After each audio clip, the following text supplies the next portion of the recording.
여러분 안녕하십니까? 다산에듀 강사 권동성입니다. 이번 영상에서는 우리가 필터평 실기시험에 대해서 궁금한 점 5가지에 대해서 알아보겠습니다.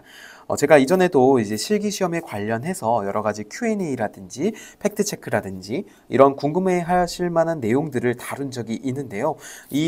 그거 외에도 이렇게 5가지가 좀 더 이야기를 나누면 좋을 것 같아서 이렇게 영상을 찍게 되었습니다. 그럼 바로 시작을 해볼까요? 우리가 첫 번째로 궁금할 내용은 계산 문제에서 모범 답안과 계산값이 다소 차이 나는데 정답으로 인정될까요? 라는 질문을 꽤 많은 분들께서 해주십니다. 이게 이제 계산식이 포함된 문제들을 풀다 보면은 모범 답안이 있죠. 모범 답안이라고 하는 거는 어떠한 정석적인 해설에 따른 답안입니다. 그래서 예를 들어서 뭐 공칭 단면적이라든지 전선의 굵기라든지 변압기 전격 용량이라든지 이런 것들을 정격을 선정하는 문제는 답안이 하나일 수밖에 없죠. 그런데 이 모범 답안이 꼭 답이 한 가지냐? 이건 아닙니다. 그러니까 무슨 말이냐면은 계산을 할 때 올바른 계산 과정이라면 이 방법도 있고 이 방법도 있잖아요. 그래서 2가지 방법 모두 다 정답으로 인정될 수 있는데 그렇게 방법이 다르다 보니까 계산 과정에서 이 숫자 계산 시에 오차가 발생한다라는 겁니다. 근데 그 오차는 정상적으로 답으로 인정이 되는 오차이기 때문에 꼭 소수점 하나까지 모범 답안과 같아야 하냐? 이거는 그런 경우도 있지만 그렇지 않은 경우도 있다라고 생각을 합니다. 그래서 너무 모범 답안에 집중하지 마시고 내 풀이가 맞는지 그것을 점검하는 쪽이 좋을 것 같습니다.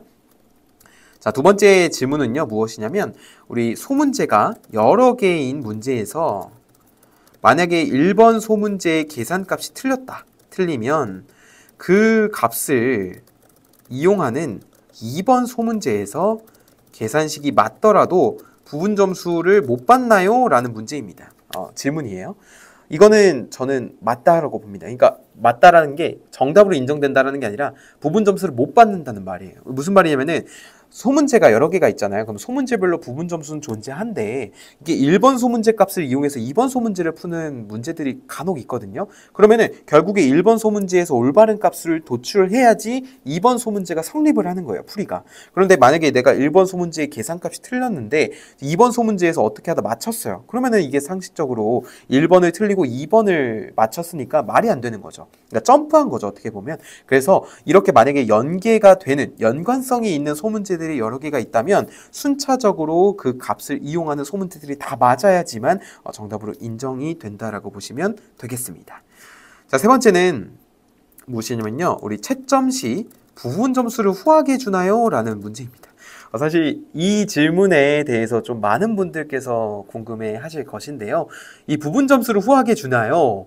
이거에 대한 확답은 저는 이제 확답을 드릴 수 없습니다. 이게 질문에 대한 답변을 드려야 되는데 이게 명확하게 드릴 수 없는 이유가 뭐냐면 부분 점수를 후하게 주나요? 그러니까 어떤 회차는 부분 점수를 많이 주고 어떤 회차는 부분 점수를 적게 주고 이게 문제가 아니라 부분 점수를 후하게 주나요? 라는 거는 질문에 대한 그러니까 문제에 대한 풀이를 할 때 그 문제를 이 사람이 풀 줄 아냐?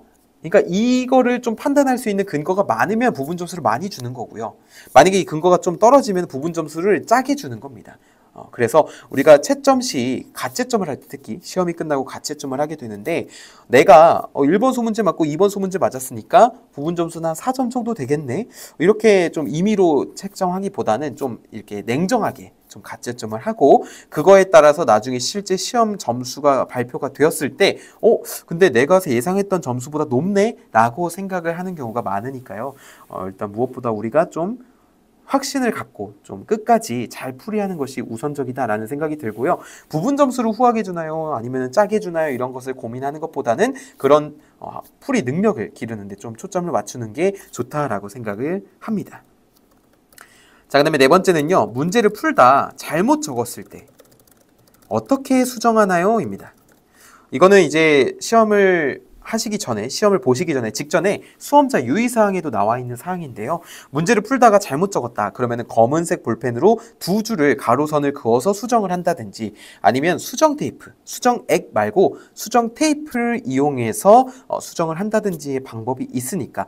또 그리고 감독관 분들께서 수정 테이프를 갖고 계시는 경우가 많습니다. 그래서 만약에 수정 테이프를 갖고 있지 않으신데 필요하다라고 하신다면 손을 들고 혹시 수정 테이프 좀 빌릴 수 있을까요? 정중하게 물어보면 감독관 분들께서 빌려주시니까 너무 걱정하지 마시고 그냥 내 맡은 바 문제를 잘 풀어 나가시면 좋을 것 같습니다.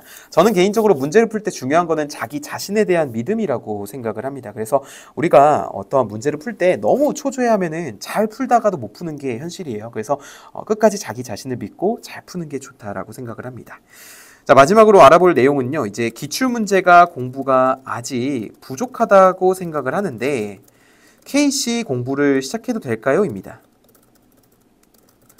근데 이거에 대한 제 개인적인 견해는요. 무엇이냐면 기출문제 공부가 아직 부족하면 저는 차라리 KC를 공부하시는 것보다 기출문제 풀이를 더 공부하시는 것을 권장을 드립니다.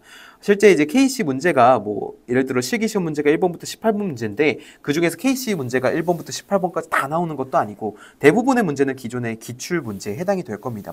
전력기기, 수변전 설비, 조명 설비 등 여러 가지가 되겠죠.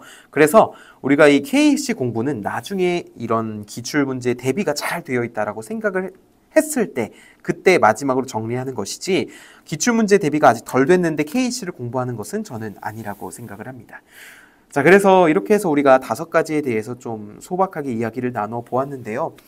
무엇보다 중요한 거는 아까도 말씀드렸지만 믿음입니다. 끝까지 나는 할 수 있다라고 속으로 되뇌이면서 우리가 문제를 풀어 나간다면 실제 시험에서도 좋은 결과를 얻으실 수 있을 것이라고 생각을 합니다. 이 외에도 혹시 궁금하신 내용이 있으면 이 영상에 댓글로 남겨주시면 제가 성심성의껏 답변을 드릴 테니까요. 잘 참고하셔서 나만의 것으로 만드셔서 좋은 결과를 얻으셨으면 좋겠습니다. 지금까지 다산에듀 강사 권동성이었습니다. 감사합니다.